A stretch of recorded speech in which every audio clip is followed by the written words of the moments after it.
I noticed the chairs before I noticed the cake. They'd been pulled closer together on one side of the table, leaving the other end open like a polite warning.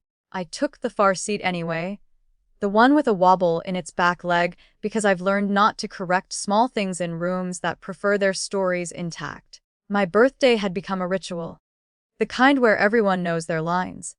My mother humming while she cut fruit, my sister reminding her son not to touch the frosting yet, the word yet carrying more promise than threat.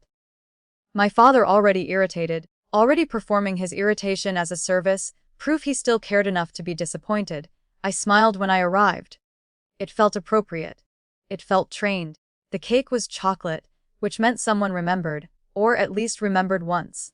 It sat on the table like an offering to a god who might or might not show up. When the candles were lit, there was a pause, longer than a breath, where no one was sure who should start singing. I helped by clapping once. That usually works. My nephew climbed onto his chair with the confidence of someone who had never been corrected in a way that stuck. He watched the flames lean away from him, fascinated, then bored. He kicked the table leg first, testing. Nothing happened.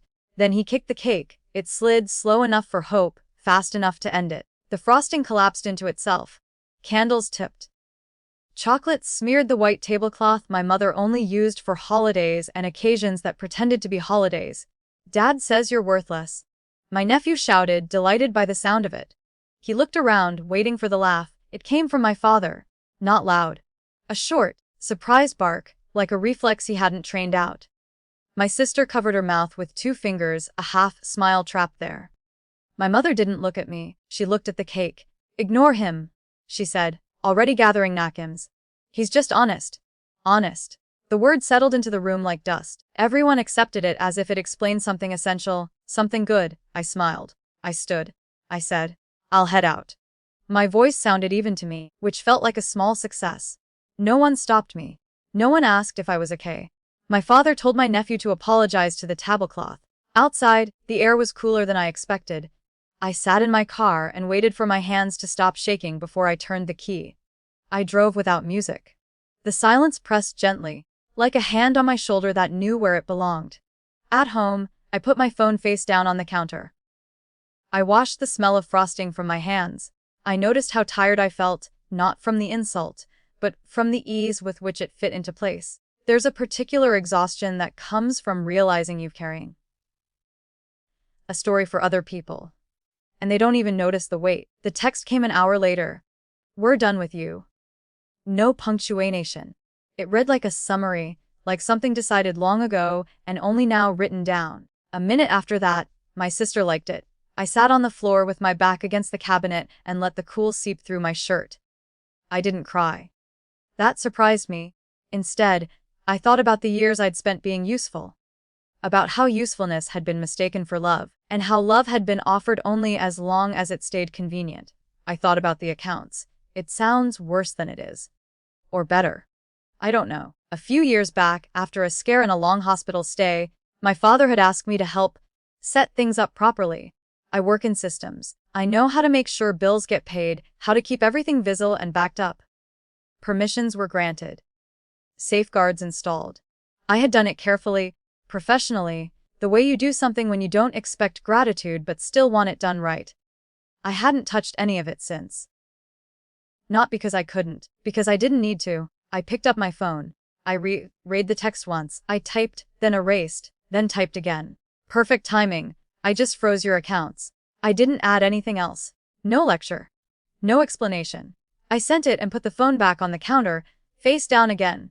The first call came 10 minutes later. Then another. Then a string of notifications I didn't open. I made tea. I drank it too hot. I sat at the table where the cake should have been and felt my breathing slow. This is the part people imagine as triumph. It wasn't. It was procedural. I logged in, confirmed identities, followed steps I knew by heart. Temporary holds, reversible, documented. The kind of thing institutions do without emotion.